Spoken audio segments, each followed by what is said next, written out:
안녕하세요 여러분. 저는 15년에 걸쳐 평생의 인연을 되찾게 된 40대 후반 남자입니다. 아직도 이 일을 생각하면 가슴이 철렁 내려앉다가 먹먹해지는데요. 신혼여행에서 사라진 아내를 15년 만에 다시 만나게 되면서 제 인생에 겪을 수 있는 모든 일을 이 시간 동안 다 겪은 것 같아요. 여러분도 제 사연을 들으면 정말 현실에서 일어날 수 있는 일인가 싶으실 겁니다. 믿기 힘든 그 이야기 지금부터 털어놔 보겠습니다. 저는 대학 졸업하고 100군데가 넘는 곳에 이력서를 넣었어요. 대기업 입사는 벽이 높았고 중소기업에 입사해 2년차 직원으로 일하던 때였습니다. 그때 회사 워크숍에서 새로 들어온 신입사원들을 보게 됐는데요. 격리로 들어온 김수진이라는 신입이 있었어요. 그녀는 첫인상부터 남달랐습니다. 다른 신입들은 어색해하며 구석에 있었는데 밝게 웃으면서 선배들과도 자연스럽게 대화를 나누더군요. 워크숍 둘째 날 저녁, 회식 자리에서 우연히 수진과 마주 앉게 됐습니다. 선배님, 마케팅 팀이시죠? 앞으로 잘 부탁드릴게요. 뭐든 말씀하세요. 그녀가 먼저 인사를 건네왔는데 그 순간 심장이 빨리 뛰기 시작했습니다. 25, 첫사랑이 찾아온 거죠. 그 이후로 아내와 저는 급속도로 가까워졌습니다. 연애한 지 6개월쯤 됐을 때 아내는 자신의 과거를 힘겹게 털어놨습니다. 사실 저 고아원에서 자랐어요. 오히려 그런 그녀가 더 애틋하게 느껴졌고 제가 그녀의 가족이 되어주고 싶다는 생각이 들었습니다. 3년의 연애 기간 동안 수진이는 제게 완벽한 여자친구였어요. 다정하고 배려심 깊고 사람 챙기는 마음 씀씀이가 예쁜 사람이었죠. 야, 넌 진짜 복 받았다. 수진씨 같은 여자 어디서 또 만나겠냐? 얼마 뒤 우리는 결혼을 하기로 했고 모든 준비는 순조롭게 진행됐습니다. 그런데 결혼식 한 달 전쯤 이상한 일이 하나 있었어요. 예단 준비를 마치고 축하주를 마시던 중 아내가 취기가 올랐는지 미안해 내 동생 수연아. 나만 행복해지려는 거 아니야. 정말 아니야. 갑자기 슬픈 눈빛을 지으면서 중얼거리는 겁니다. 며칠 후 그 이야기를 다시 꺼냈더니 처음엔 피하려고 하더군요. 수연이가 누구야? 너 고아원에서 자랐다고 했잖아. 가족이 있었어? 아니에요. 헛소리예요. 그날은 너무 취해서. 그러더니 한참을 망설이다가 고백했습니다. 사실 저한테 쌍둥이 동생이 한 명 있어요. 수연이. 충격적이었죠. 2년을 사귀면서 한 번도 동생 얘기를 안 했다니 말이에요. 뭐라고? 쌍둥이 동생? 왜 그걸 지금까지 숨긴 거야? 그 애는 절 싫어해요. 아니, 증오한다고 해야 맞을 거예요. 아내 말에 저는 더 당황했습니다. 어릴 때 저희가 입양될 뻔했는데 그 집에서 저만 데려가겠다고 했어요. 똑같이 생긴 일란성 쌍둥이인데 왜 본인만 그런 취급을 당하냐고. 어린 마음에 상처가 컸는지 그때부터 수연이가 절 많이 싫어했어요. 눈물까지 흘리며 말하는 걸 보니 마음이 약해졌죠. 그럼 같이 한번 볼까? 그래도 하나뿐인 가족인데. 오빤 절대 안 돼요. 무슨 일 생길지도 모르고. 제발 더 묻지 말아줘요. 결혼식에도 안 부를 거예요. 오빠랑 엮이게 하고 싶지 않아요. 뭔가 석연치 않았지만 너무 괴로워하는 모습에 더 이상 묻지 않기로 했습니다. 결혼식 당일 아침, 아내는 유독 불안해했습니다. 메이크업을 받으면서도 계속 휴대폰을 확인하고 대기실 문을 자꾸 쳐다봤죠. 불안할 때 손톱을 뜯는 버릇이 있었는데 그 모습이 계속 보이는 겁니다. 수진아, 뭐가 그렇게 걱정돼? 많이 떨려? 저기 혹시 이따가 식장 문 닫아달라고 할 수 있을까? 왜? 뭐 설마 동생 때문에? 그냥 초대받지 않은 사람들이 올까봐. 그런데 시작 직전 아내가 화장실 갔다 오겠다며 나갔다가 15분이 지나도 돌아오지 않아 식 시작 전에 발칵 뒤집혔습니다. 신부님 어디 계세요? 곧 시작하는데 빨리 오셔야 돼요. 빨리요. 주차장에서 아내를 발견했습니다. 누군가와 통화하며 울부짖고 있었어요. 오지 마. 제발 오지 말라고. 내가 이렇게 빌게. 오늘만큼은 제발. 누구한테 오지 말라고 한 거야? 혹시 동생? 아니에요. 아무 일도 아니라니까. 들어가요. 빨리. 하객들이 기다리잖아요. 뭔가 불길했지만 하객들이 기다리고 있어 일단 식장으로 들어갔습니다. 결혼식은 무사히 끝났고 하객들도 모두 축복해줬어요. 하지만 아내는 식이 끝날 때까지 계속 긴장을 놓지 못했습니다. 다음날 제주도로 신혼여행을 떠났습니다. 김포공항에서부터 아내는 이상하게 행동했어요. 왜 이렇게 불안해? 어제도 그렇고 뭐 걱정되는 거 있어? 아니에요. 신혼여행이 실감이 안 나서 그래. 우리 정말 제주도 가는 거 맞죠? 비행기 안에서도 아내는 제 얘기에 집중하지 못하고 계속 창밖만 내다봤어요. 제주공항에 도착해서 렌터카를 빌릴 때도 주변을 살피는 모습이 역력했죠. 제주도에 도착해서 스위트룸에 체크인을 했더니 그제야 마음을 놓는 것 같았죠. 와, 바다 색깔 좀 봐. 너무 예뻐. 이런 곳에 내가 오다니 꿈만 같네. 저는 그 모습이 너무 사랑스러워서 뒤에서 꼭 안아줬어요. 첫날은 정말 날씨까지 우릴 도와주고 모든 게 완벽했습니다. 해안도로를 드라이브하며 노래를 부르고 유명한 흑돼지 맛집에서 저녁을 먹었죠. 밤에는 호텔 라운지에서 와인을 마시며 미래를 이야기했어요. 여보, 우리 아이는 몇 명이나 낳을까? 여보라니까 기분 이상해. 둘 정도? 아들, 딸 하나씩이면 좋겠어. 아이 이름도 미리 생각해둬야겠다. 난 우리 여보 닮은 딸 낳고 싶어. 그때 아내가 갑자기 눈물을 흘렸습니다. 왜 울어? 이렇게 좋은 날, 응? 너무 행복해서요. 저를 사랑해줘서, 가족이 되어줘서, 저 같은 사람을 선택해줘서. 아이 무슨 소리야. 너랑 결혼하는 내가 복받은 거지. 내가 더 많이 고마워. 그때는 늘 혼자였다가 결혼해서 가정을 이루고 행복하게 살 수 있다는 생각에 감격해서라고 생각했는데 지금 생각해보면 그게 마지막 인사였던 것 같네요. 신혼여행 둘째 날 저녁이었습니다. 가까운 호텔 근처 해산물 레스토랑에서 저녁을 먹고 있었죠. 분위기 정말 좋다. 매년 결혼기념일마다 우리 여기 오자. 좋아요. 근데 아까부터 계속 뭘 그렇게 확인해? 그냥 날씨 어떤지 보는 거예요. 아내는 음식에는 손도 안 대고 물만 계속 마시더라고요. 그러다 갑자기 자리에서 벌떡 일어나더니 두리번대기 시작했죠. 괜찮아? 자기 상태 많이 안 좋은 것 같은데. 잠깐만, 화장실. 생각보다 오래 걸리자 걱정되기 시작했어요. 10분이 지났습니다. 화장실이 붐비나 싶은 생각으로 기다렸죠. 20분쯤 지났을 때 이상하네. 전화해봐야겠다. 불안해지다가 30분이 되자 더는 못 기다리겠더라고요. 그래서 여자 화장실 앞에서 기다리다 때마침 나오던 분께 부탁했습니다. 죄송한데요. 그 안에 단발머리에 파란 원피스 입은 여자분이 있는지 봐주실 수 있을까요? 제 아내가 들어간 지 30분이 넘었는데 아직도 안 나와서요. 여자 화장실에요? 여기 아무도 없는데요? 식당도 샅샅이 뒤졌지만 아내는 어디에도 없었습니다. 증발한 사람처럼 말이죠. 혹시 몸이 안 좋아서 호텔로 먼저 갔나 싶어 전화를 걸었지만 그마저도 꺼져 있었어요. 급하게 계산하고 호텔로 뛰어갔는데 방은 텅 비어 있었고 아내의 짐도 사라진 상태였어요. 프런트에 확인해보니 30분 전쯤 혼자 체크아웃하고 나갔다고 하더군요. 잠시만요. CCTV 한 번만 보여주세요. 부탁드리겠습니다. 정말로 수진이 혼자 캐리어를 끌고 호텔을 나가는 모습이 찍혀 있었습니다. 여보, 수진아, 제발 전화 좀 받아라, 제발. 전 계속 전화를 걸어봤지만 아무런 답이 없었습니다.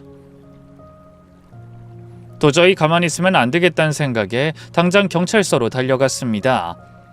아내가 사라졌어요. 신혼여행 중에 갑자기요. 아예 진정하시고 천천히 말씀해 주세요. 혹시 부부싸움 하신 거 아닙니까? 아내분 서울로 가신 거 아니에요? 성인이 자발적으로 나간 거면 실종 아니에요. 이게 24시간을 지켜봐야 저희도. 미치겠네 진짜. 다시 말해줘요. 신혼여행 중에 아내가 사라졌다고요.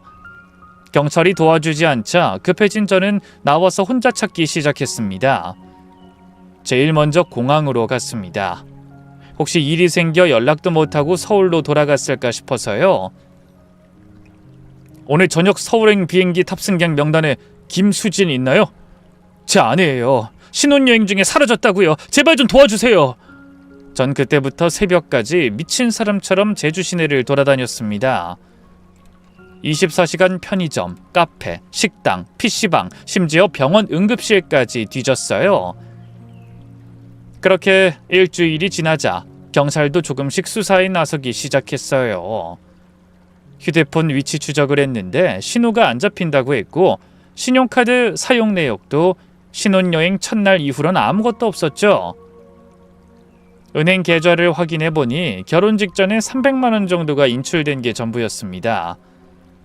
회사에는 아내가 갑자기 아파서 신혼여행을 연장한다고 거짓말을 했어요. 결국 상황을 설명하고 추가 휴가를 얻어냈지만 2주가 지나자 더는 거짓말로 버틸 수가 없었습니다. 부장님, 사실은 아내가 실종됐습니다.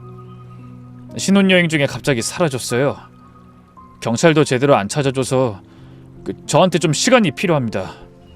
그렇게 한 달 동안 제주도를 떠나지 못한 채 전단지까지 만들어 돌렸습니다. 아내를 찾습니다. 김수진 28세 신혼여행 중 실종. 아내의 사진과 제 연락처를 적어 온 동네에 붙였어요. 몇 번 연락이 왔지만 장난 전화가 대부분이었죠. 그리고 밤마다 해안가를 뒤졌습니다. 펜션이나 민박집에도 집요하게 연락을 했고 병원 응급실도 매일 가서 확인했습니다. 최악의 상황을 생각하고 싶진 않았지만 확인은 해야 했으니까요. 다행히 아무 흔적도 없었지만 그게 더 불안했죠. 그때의 심정은 정말 말로 표현할 수가 없네요. 매일 눈을 뜨면 이게 꿈이었으면 좋겠다고 생각했거든요.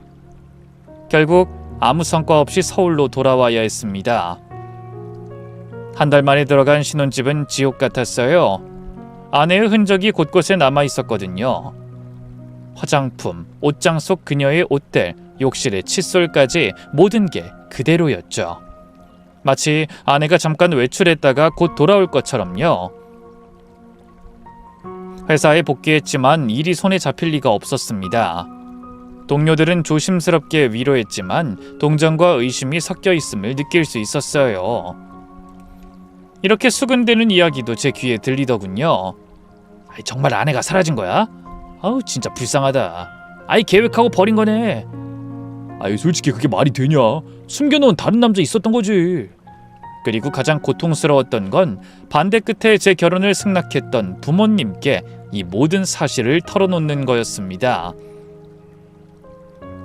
한 달이 지나 처음으로 부모님 댁을 찾아갔습니다.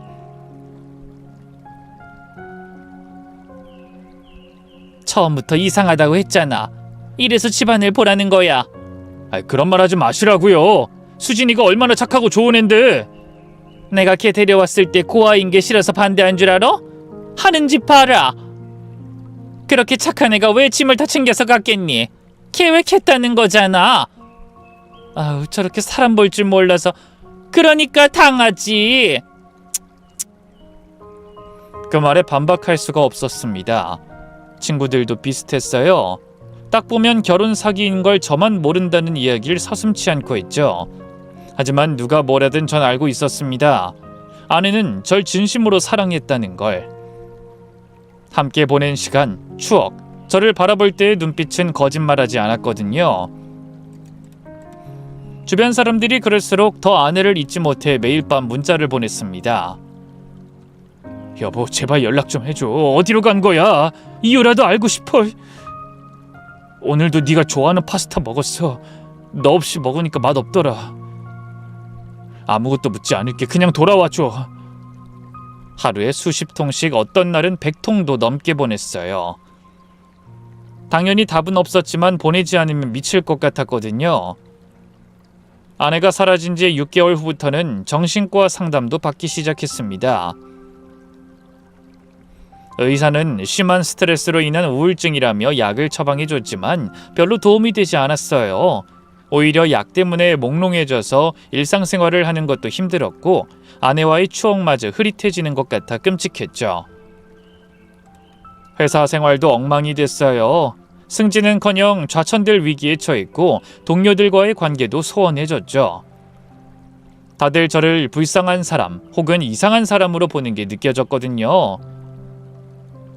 아이 김대리, 안타까운 일 당한 건 아는데 다음 인사고과 때 좋은 평가 기대하지 마. 딱 해서 자네 사정 많이 봐준 거야. 아내 없는 삶에서 성공도 미래도 무슨 의미가 있겠어요.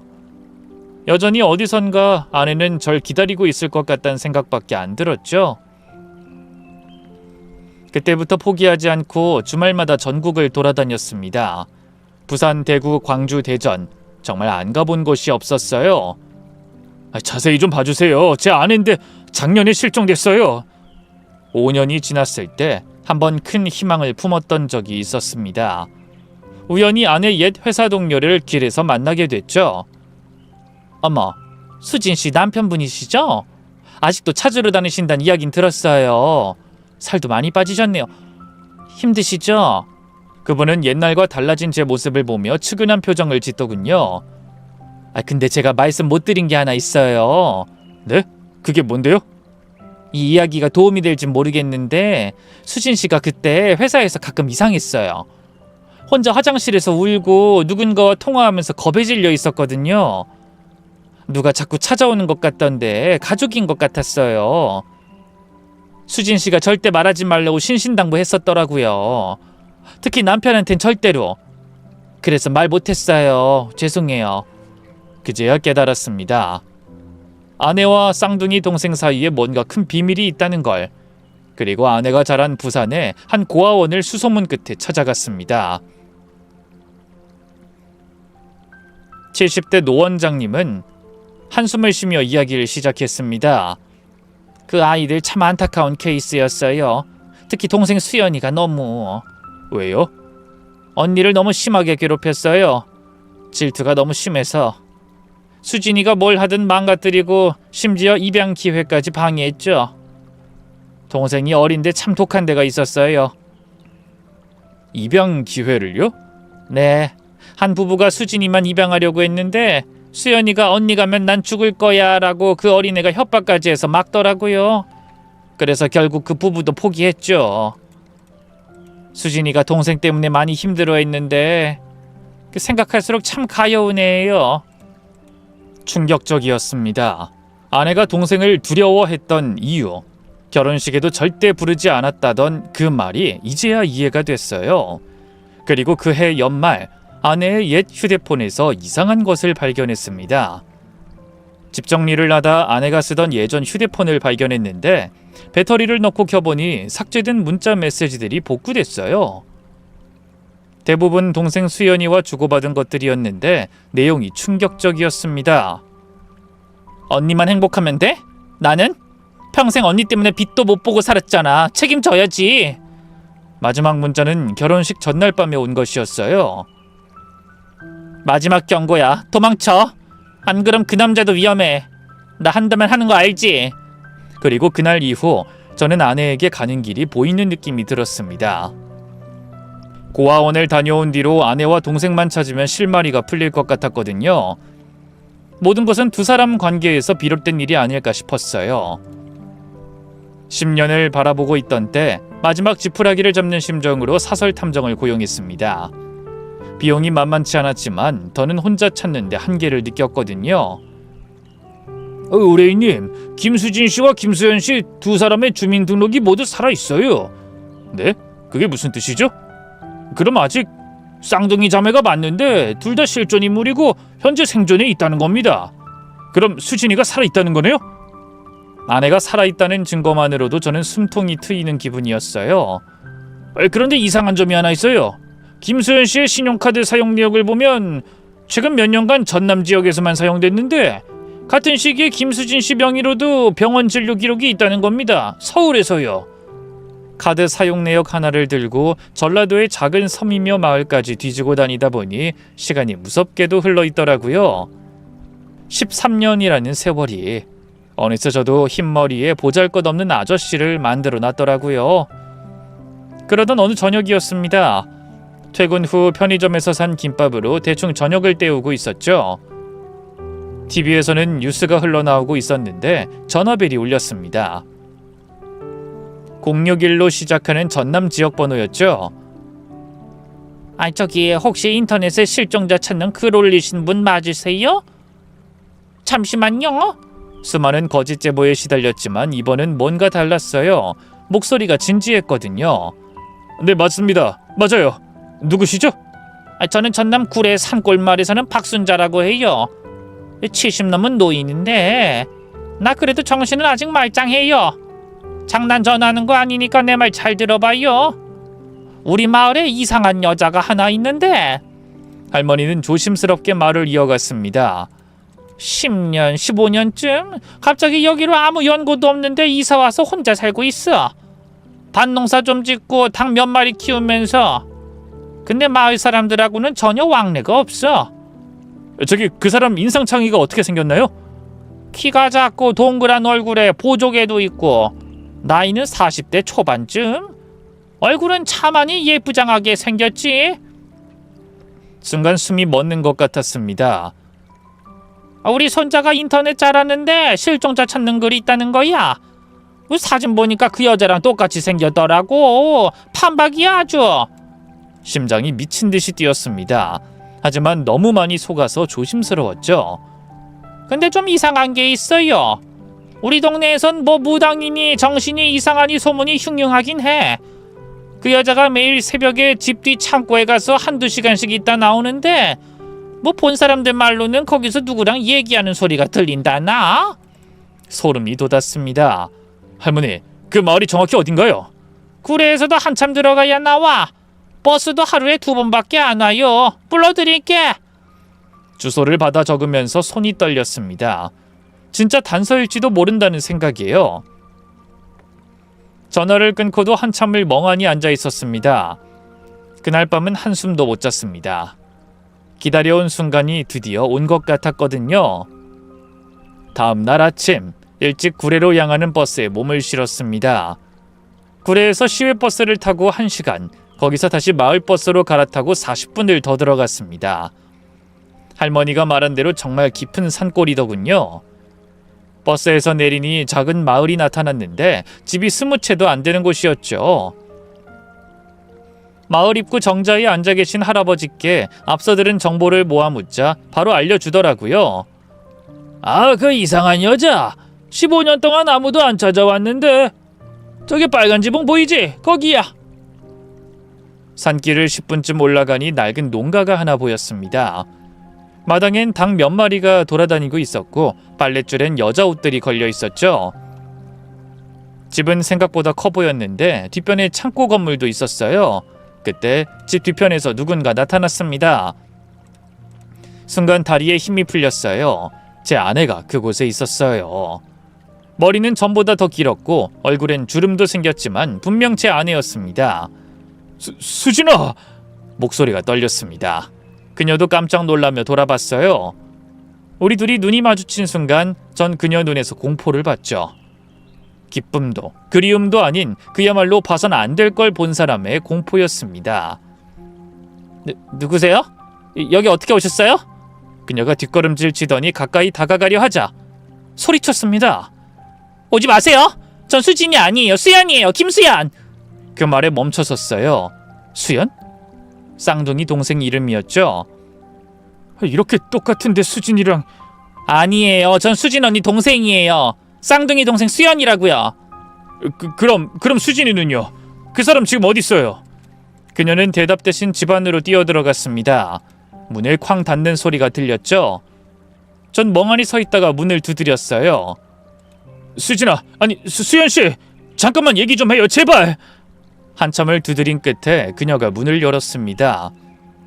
얼굴은 창백했고 손은 떨고 있었죠. 정말 언니 남편이세요? 네, 맞아요. 14년 전에 신혼여행 중에 헤어진. 들어오세요. 할 얘기 있어요. 낡은 부엌에 앉아 차를 마시며 이야기를 나눴습니다. 가까이서 보니 더욱 아내와 똑같았죠. 하지만 차를 마시는 모습, 앉은 자세, 말투 보다 보니 모든 게 달랐죠. 왜요? 언니랑 너무 똑같이 생겼죠? 일란성 쌍둥이 처음 보면 다들 신기해해요. 이렇게 봐선 정말 모르겠긴 하네요. 아까는 미안했어요. 혹시 지금 수진이는 어디 있어요? 몰라요. 15년 전엔 잠깐 왔다 갔어요. 저도 그 뒤론 소식 몰라요. 제가 의심스러운 눈빛으로 보자 그녀가 한숨을 쉬며 말했습니다. 갑자기 연락도 없던 언니가 여기까지 찾아왔더라고요. 그것도 울면서요. 울면서요? 왜? 신혼여행 중에 와버렸다고 했어요. 제주도에서 남편 몰래 도망쳐 왔다고. 도망? 왜 도망을 쳐요? 그건 언니가 자세히 말 안 했어요. 그냥 며칠만 숨겨달라고 부탁했죠.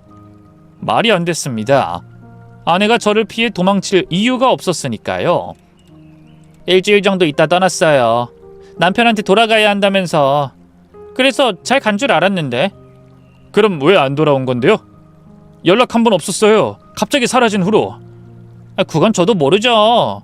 그 후로 연락이 끊겼거든요. 언니랑 완전 남남처럼 살았어요. 그러니까 결혼식에도 초대를 안 했겠죠? 형부란 사람 소개도 안 해주고. 그 말을 할 땐 날카로운 느낌이었죠. 그녀는 찻잔을 내려놓고 창밖을 바라봤습니다. 사실 어릴 때부터 언니랑 사이가 안 좋았어요. 고아원에서도 늘 비교만 당했죠. 언니는 착하고 공부도 잘했는데 전 그렇지 못했거든요.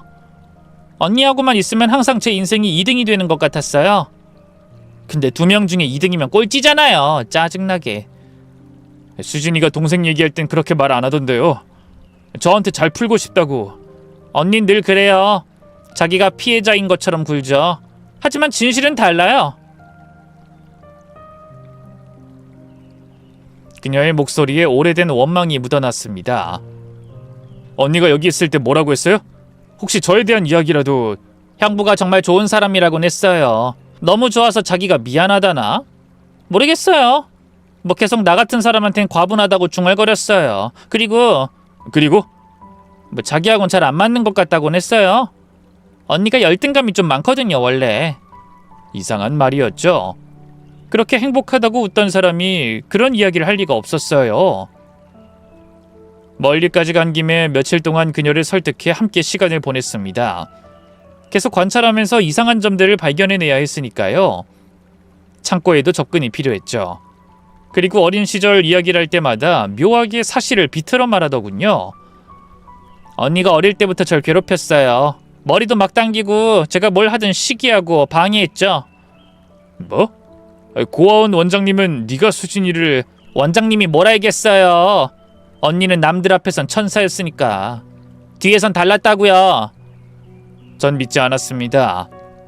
내가 아는 아내는 절대 그런 사람이 아니었으니까요. 언니 때문에 입양도 못 갔어요. 제가 먼저 입양 갈 뻔했는데 언니가 그 집에 가게 됐을 때 저에 대해서 거짓말했거든요. 거짓말하지 마. 원장님은 분명히... 네, 그럼 믿고 싶은 대로 믿으세요. 어차피 언닌 여기 없으니까. 그녀의 눈빛이 차가워졌습니다. 그때 밖에서 닭 울음소리가 크게 들렸고 그녀가 벌떡 일어났죠. 닭 모이 줄 시간이에요. 저기 앉아 있으세요. 그녀가 나간 사이 집안을 둘러봤습니다. 그런데 이상한 게 있었어요. 벽에 걸린 달력에 X 표시가 빼곡했는데 특정 날짜에만 빨간 동그라미가 쳐져 있었죠. 10월 3일, 우리의 결혼 기념일이었습니다. 그리고 서랍을 열어보니 충격적인 게 있었어요. 아내가 끼던 반지가 있었습니다. 결혼 전에 제가 선물한 것이었죠. 그리고 그 밑에는 낡은 편지 봉투가 있었는데 제가 연애 때부터 아내에게 쓴 편지들이었습니다. 그때 그녀가 돌아왔죠. 뭐 하세요? 남의 집에서 뭘 보는 거냐고요? 아무거나 만지지 말랬잖아요. 이 반지 수진이 거 아니에요? 언니가 두고 갔어요. 결혼 전에 내가 준 걸 여기에 왜 두고 가요? 이 편지들까지. 그것도 다 두고 갔다니까요. 저도 버리기 못해서 둔 거예요. 하지만 그녀의 표정은 당황한 게 역력했죠. 수연씨, 뭔가 숨기고 있죠? 수진이가 정말 떠난 게 맞아요? 도망쳐온 거 맞냐고요? 네, 몇 번을 말해요. 언니 떠났어요. 그럼 왜 이렇게 소중한 것들을 다 두고 갔어요? 말이 안 되잖아요. 그건 언니한테 물어보세요. 그녀가 소리치며 밖으로 뛰어나갔습니다. 전 확신했죠. 이 여자가 뭔가 숨기고 있다고. 그때부터는 마을로 내려가 사람들에게 쌍둥이 동생에 대해서 물어봤습니다. 그리고 저에게 연락을 해준 어르신께 인사도 드렸어요. 저 산 중턱에 사는 여자 아시죠? 혹시 다른 사람이랑 같이 온 거 본 적 있으세요? 아니요, 혼자 왔어요. 근데 이상한 게. 뭐가 이상한데요? 처음 왔을 땐 성격이 밝았는데 갑자기 어느 날부턴가 사람들 피하기 시작하더라고. 그 집 앞에 가면 성질을 내질 않나. 우린 무서워서 근처에 가지도 않아. 더 충격적인 건 옆집 아주머니의 증언이었습니다.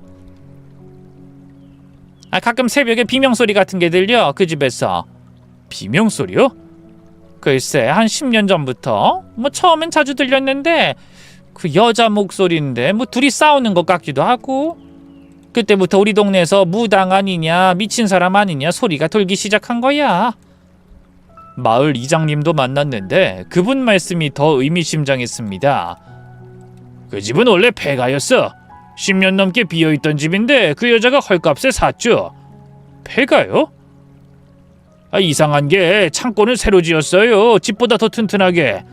창고를요? 뭘 보관하려고 그렇게 튼튼하게 지었는지. 농사 짓는 사람도 아니면서 무슨. 문도 이중으로 아주 단단하게도 해놨더라고요. 생각해보니 전화로 제보한 할머니도 그 창고 이야기를 했던 게 스쳤습니다. 저는 일주일 동안 그 마을에 머물며 수연이를 관찰했습니다. 민박집 주인에게 부탁해서 방도 하나 얻었죠. 계속 관찰하니 얻는 게 있었어요. 그 여자가 움직이는 패턴이 보였거든요.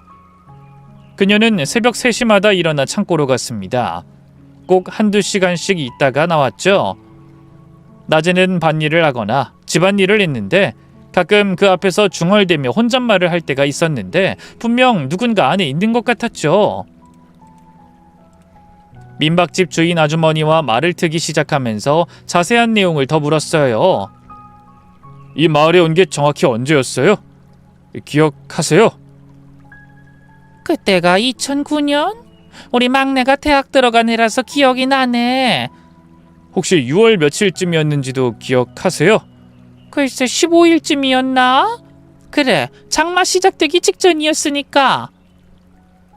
6월 15일. 제 손이 떨렸습니다. 아내가 사라진 날이 6월 14일이었거든요. 그리고 며칠 더 지켜보니 그녀가 아내와는 완전히 다른 사람이라는 게 확실해졌습니다. 마을 장터에 같이 간 날이었어요. 길에서 구걸하는 할머니를 봤는데 저리 가! 어디 더러운 손에 갖다 대! 게으르게 사는 게 무슨 자랑이라고 재수없게. 항상 어려운 사람을 돕는 착한 성품의 아내라면 절대 하지 않을 말이었죠. 정말 껍데기만 같을 뿐 속은 아예 다른 사람이었어요. 어느 날 오후 수연이가 갑자기 절 집으로 초대하더군요.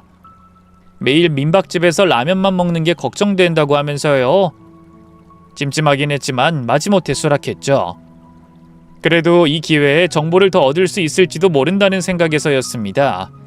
그런데 집에 가보니 평소와 다른 옷을 입고 있었어요. 블라우스에 치마 그리고 곱게 화장까지 했더군요.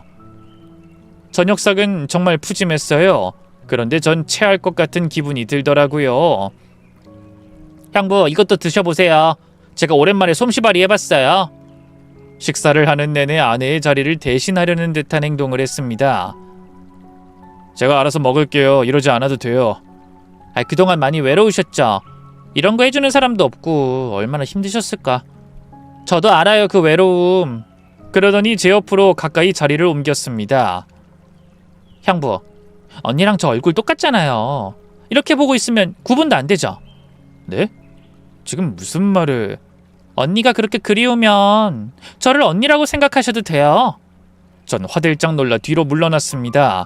수연씨! 아니 처제! 그게 지금 무슨 소리야? 어? 14년이에요. 언니는 안 돌아와요. 이제 그만 인정하세요, 형부도. 대신 제가 형부 옆에 평생 있을게요. 언니보다 더 잘할 수 있어요. 저랑 이렇게 지내는 거 나쁘지 않았잖아요. 전 손을 뿌리치고 일어났습니다. 미쳤어요? 당신이 누군진 모르겠지만 착각하지 마. 난 내 아내 찾으러 온 거라고. 그녀의 눈빛이 이상하게 번들거렸습니다. 집착과 욕망이 뒤섞인 무서운 눈이었죠. 언니는 형부를 버렸어요. 하지만 난 아니에요. 난 절대 형부 떠나지 않을 거예요. 언니처럼 만들어줄게요. 아니, 언니보다 더 나은 아내가 되어줄게요. 전 경악했습니다. 그리고 수연이가 갑자기 울기 시작했습니다. 알아요. 내가 언니만큼 착하지도 잘하는 것도 없다는 거. 하지만 얼굴은 똑같잖아요. 언니 대신해줄게요. 뭐든지 원하는 거 다 해줄게요. 저 보면서 그리워해도 돼요. 그러니까 제 옆에 계속. 전 그 자리를 박차고 나왔습니다. 더 이상 들을 수 없었거든요. 밖으로 나오면서 확신했죠. 저 여잔 단순히 아내를 질투한 게 아니라 아내의 삶 자체를 탐낸 거구나. 어떻게든 좀 더 관계가 편해지면 창고에 들어가 볼 생각이었는데 더는 시간이 없다는 걸 알았습니다. 그날 밤 전 결심했습니다. 그녀가 잠든 사이 몰래 집에 들어가기로요. 새벽 1시 조용히 집으로 다가갔습니다. 다행히 문은 잠겨 있지 않았어요. 시골이라 그런지 방범이 허술했죠. 거실을 지나 안방으로 들어갔습니다. 그녀는 깊이 잠들어 있었어요. 조심스럽게 장롱을 열었죠. 그리고 그 안에서 충격적인 것들을 발견했습니다. 우리 결혼 사진이었어요. 그것도 여러 장. 신혼여행 사진들도 있었고, 그리고 아내가 갖고 다니던 화장품이며 짐도 그 안에 그대로 있었습니다. 그걸 본 순간 머릿속이 하얗게 변했습니다. 떨리는 손을 부여잡으며 그 안을 더 살펴보려던 순간, 뭐 하는 거예요? 서로 눈이 마주쳤습니다. 그녀의 눈에서 공포와 분노가 동시에 보였죠. 이게 다 뭐예요? 수진이 지금 어디 있어요? 말해요. 나가요. 당장 나가요, 내 집에서. 수진이 지금 여기 있는 거 맞지? 당신이 어떻게 이 사람 일기장까지 갖고 있어? 말해! 그녀가 미친 듯이 소리쳤습니다. 아니라고. 언니 없다고. 죽었는지 살았는지 나도 모른다잖아. 하지만 전 믿지 않았습니다. 그날 이후 그녀는 저를 극도로 경계했습니다. 하지만 전 포기할 수 없었죠. 그리고 드디어 저에게 기회가 왔습니다. 새벽 3시 그녀가 평소처럼 창고로 향했죠. 이번엔 뭔가 들고 갔는데 음식 같았어요. 그 뒤를 조심스럽게 따라갔습니다. 창고는 집에서 50m쯤 떨어진 곳에 있었는데 듣던 대로 정말 튼튼해 보였어요. 철문에 자물쇠가 2개나 걸려 있었죠. 익숙하게 자물쇠를 열고 안으로 들어갔습니다. 닫히기 전에 안을 힐끗 봤는데 어둠 속에서 뭔가 움직이는 게 보였어요. 분명히 그건 사람의 형체 같았습니다. 밥 가져왔으니까 먹어 빨리. 살고 싶으면 뭐든 쳐 먹으라고 그냥. 대답은 없었습니다. 그녀만 혼자 계속 말했죠. 지겹다 진짜. 이제 그만해도 되잖아. 어? 왜 사람들은 너를 못 잊어서 저러는 거야? 이상하잖아. 난 이렇게 여기 오래 살아도 찾아오는 사람 한 명 없는데 너나 나나 똑같은 고하고 똑같은 얼굴에. 이러니까 널 싫어할 수밖에 없지. 그리고 서러운 울음소리가 들렸습니다. 언니 혼자 모든 걸 가졌잖아. 사랑도 행복도. 나한텐 아무것도 없었는데. 순간 발을 잘못 디뎌 나뭇가지를 밟았습니다. 딱 하는 소리에 그녀가 밖으로 나왔죠. 누구야? 누구냐고? 전 숨을 죽이고 나무 뒤로 숨었습니다. 다행히 그녀는 저를 발견하지 못했어요. 그녀가 다시 창고로 들어갔습니다. 30분쯤 지나서 나왔는데 빈 그릇을 들고 있었죠. 다음 날, 전 사설 탐정에게 다급히 전화를 걸었습니다. 창고 사진 좀 찍어주세요. 그리고 이 여자가 없을 때 안을 확인해야 해요. 위험할 수 있습니다. 경찰에 신고하시는 게 아직 확실하지 않아요. 일단 확인부터 하고 싶어요. 한 번 더 도와주세요. 네? 사흘 후 탐정이 보낸 사진을 받았습니다. 멀리서 찍은 사진이었지만 한 가지 확실한 게 있었어요. 창고 작은 창문 너머로 흰옷을 입은 사람의 그림자가 보였습니다. 그리고 그 옆에 찍힌 사진 한 장, 창고 뒤편 바닥에 놓인 빈 그릇들. 이제 확신했습니다. 그 창고 안에 누군가 있다. 그리고 어쩌면 그게 아내일 수도 있다는 사실을요. 그리고 탐정이 마지막으로 보낸 메시지가 있었어요. 오늘 밤 그 여자가 읍내병원에 간답니다. 정기검진이라고 하네요. 2-3시간은 걸릴 겁니다. 그때를 노리시면 될 것 같아요. 오늘 밤이 기회였습니다. 그토록 그리워하던 아내를 만날지도 모르는 날이었죠. 밤 9시, 저는 준비한 도구들을 들고 조심스럽게 창고로 향했습니다. 달빛도 없는 캄캄한 밤이었죠. 손전등은 최대한 아껴가며 길을 찾았어요. 발걸음 하나하나가 천근만근이었습니다. 창고 앞에 도착하니 심장이 미친 듯이 뛰었어요. 10년이 넘게 찾아 헤맨 아내가 정말 이 안에 있을지, 또 다른 실망이 기다리고 있을까 손이 떨려 볼트 커터를 제대로 잡기도 힘들었죠. 자물쇠는 2개였는데 하나는 일반 자물쇠고 다른 하나는 번호 자물쇠였습니다. 볼트 커터로 일반 자물쇠를 끊는 데만도 10분이 걸렸어요. 힘이 제대로 들어가지 않았거든요. 찰컥! 드디어 단단한 줄이 끊어졌습니다. 하지만 번호 자물쇠가 문제였죠. 그때 문득 생각났습니다. 수연이 달력이 표시해둔 우리 결혼 기념일. 혹시나 해서 1003을 눌렀는데 역시나 처음부터 맞진 않았어요. 그리고 다시 온 신경을 집중하며 생각해봤죠. 아내의 생일 0415. 제 생일까지 다 넣어서 시도해봤지만 역시 아니었습니다. 그러다 떠올랐어요. 아내가 사라진 날 0614. 딸깍하는 소리와 동시에 자물쇠가 열렸습니다. 순간 온몸에 소름이 돋았어요. 왜 하필 이 날짜일지 열고 나서도 의문이 남아있었습니다. 사실 번호 자물쇠가 열린 건 우연이 아니었던 것 같아요. 수연이는 어쩌면 누군가 이 문을 열기를 바랬을지도 모르죠. 죄책감에 시달리면서도 도저히 자기 스스로는 끝낼 수 없었던 일일까 싶었습니다. 저는 철문을 조심스럽게 열었습니다. 끼익 소리가 생각보다 크게 났어요. 잠시 멈춰서 주변을 살폈지만 다행히 아무도 없었죠. 손전등을 비추니 농기구 보관용 창고라고 하기엔 너무 잘 만들어져 있었어요.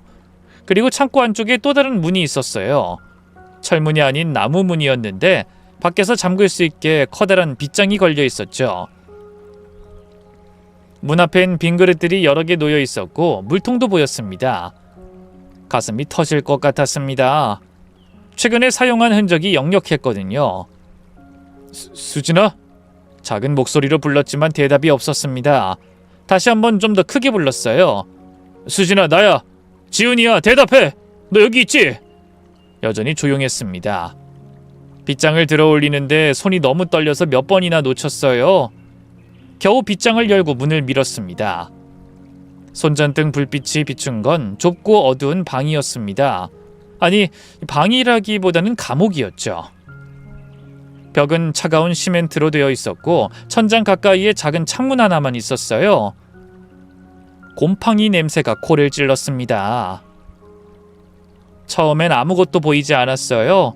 그런데 구석에서 뭔가 움직이는 게 보였습니다. 수진아! 수진아! 그 사람이 천천히 고개를 들었습니다. 긴 머리가 얼굴을 가리고 있었지만 손정든 불빛에 드러난 얼굴이 보였죠. 지훈 오빠? 15년 만에 듣는 아내의 목소리였습니다.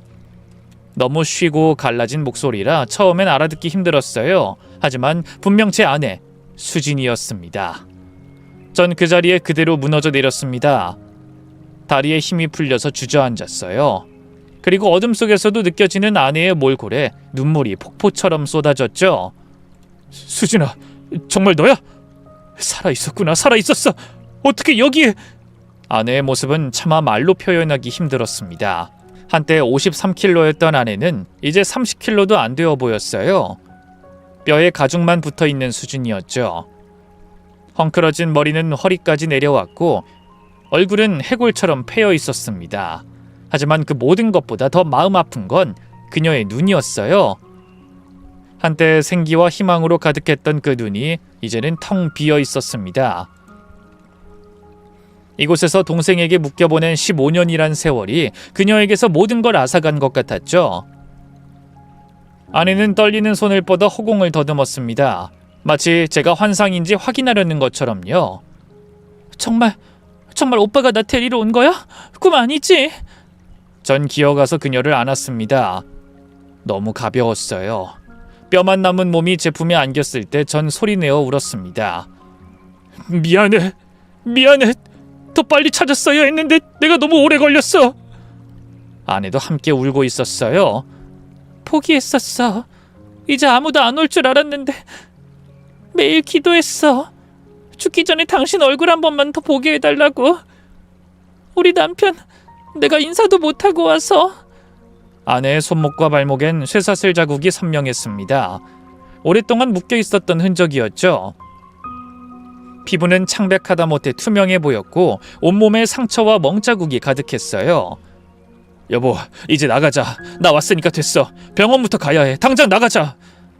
아내를 부축해서 일으키려 했지만 그녀는 제대로 서지도 못했습니다. 이 안에서 몇 걸음 제대로 걸어보지도 못했으니 근육이 다 빠진 거였죠. 못 걷겠어. 다리가 하나도 안 움직여. 전 아내를 안아들었습니다. 너무 가벼워서 더 마음이 아팠어요. 5살 아이보다도 가벼웠으니까요. 창고를 나와 집으로 향하면서도 아내는 계속 두려워했습니다. 수연이가 올 거야. 또 잡힐 거야. 무슨 짓 할지 몰라. 괜찮아. 수연이 병원 갔어. 절대 안 잡혀. 내가 지킬게. 집에 들어가 불을 켜자 아내의 상태가 더욱 여실히 드러났습니다. 누군가의 증오 때문에 고생한 세월이 그녀에게 얼마나 잔인했는지 적나라하게 보였죠. 하지만 그 모든 것에도 불구하고 그녀는 여전히 제 아내였습니다. 그 선한 눈빛, 작은 손짓 하나하나가 제가 기억하는 아내였죠. 물을 가져다 주니 떨리는 손으로 받아 마셨습니다. 한 모금 마시고는 기침을 했어요. 천천히 마셔. 시간 많으니까. 수연이 오빠랑 만나면 안 돼. 오빠까지 나 때문에 얼른 가. 또 눈물이 났어요. 그 와중에도 저부터 걱정하는 모습이 여전했으니까요. 근데 어떻게 날 찾은 거야?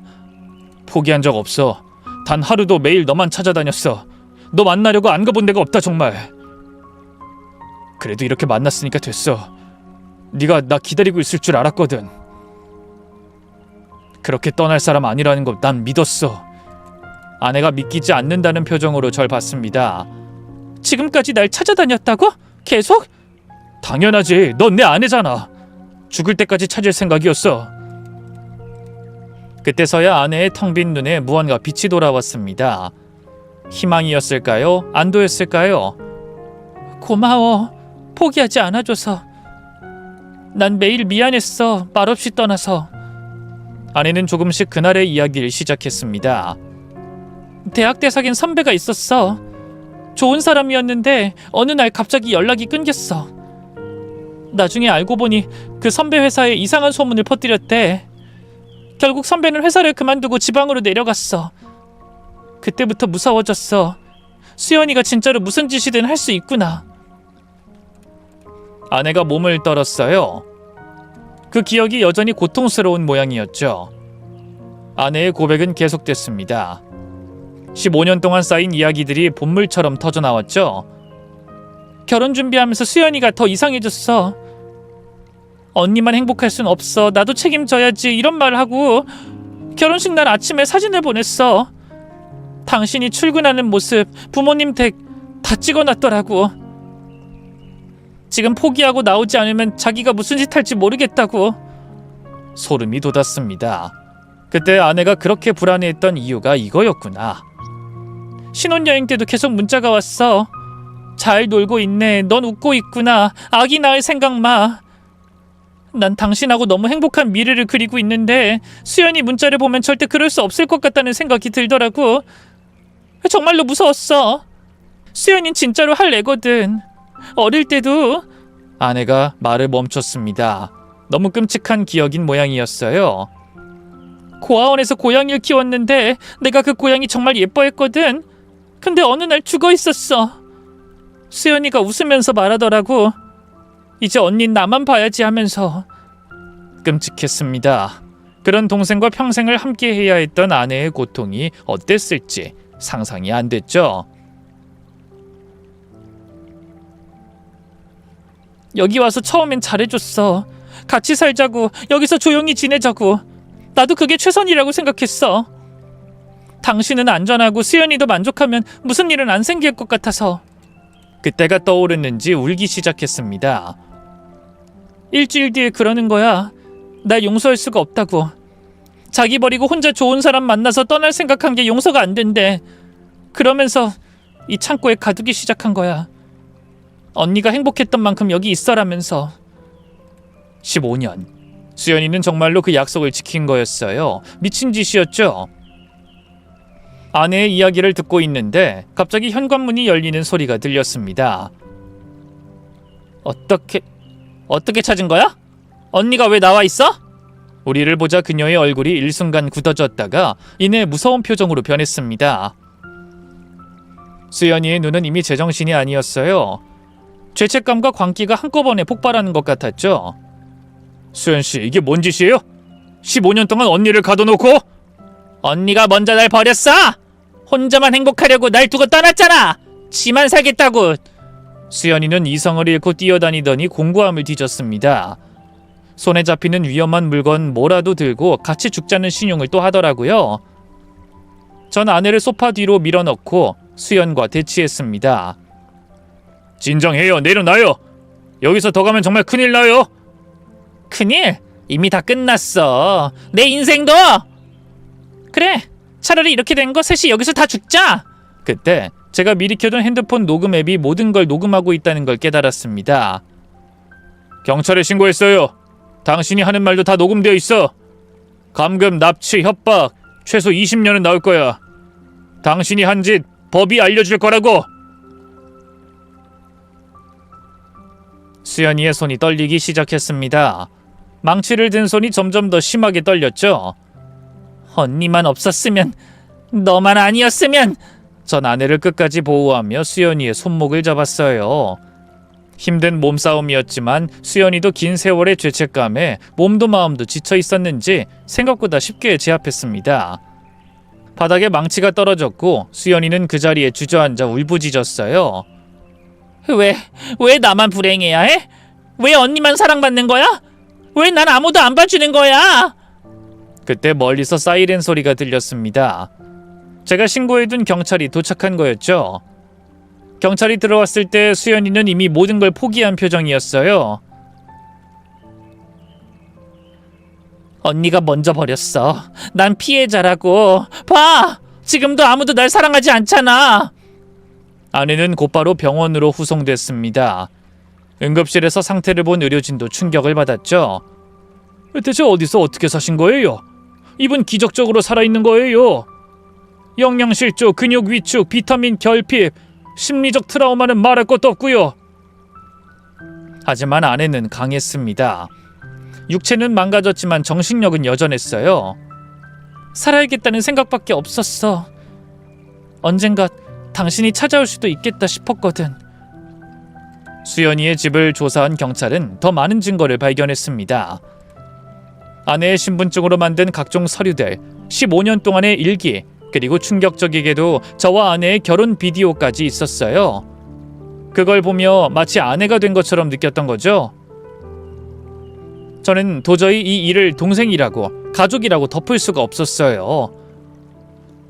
재판이 시작되고 검찰은 이 사건을 단순한 감금이 아닌 인격살인이라고 말하더군요. 피해자의 자유뿐 아니라 인생 자체를 빼앗았습니다.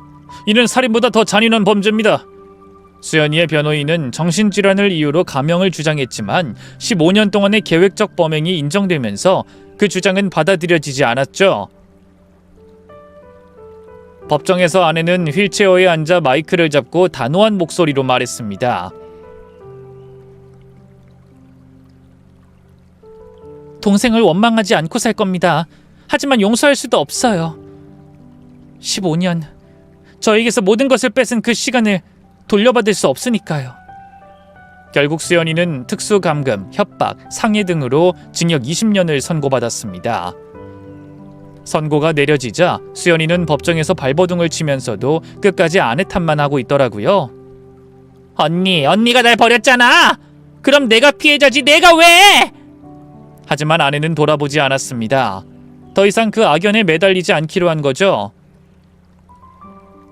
지금 우리는 경기도의 작은 도시에서 평범한 일상을 찾아가고 있어요. 처음 1년은 아내가 밖에 나가는 것조차 두려워했는데 요즘은 하루도 빠짐없이 산책을 함께 다니고 있습니다. 이제 우리도 중년이라는 나이에 접어들어 그때의 풋풋함은 없지만 이 나이에 신혼처럼 알콩달콩하게 사는 것도 큰 행운인 것 같아요.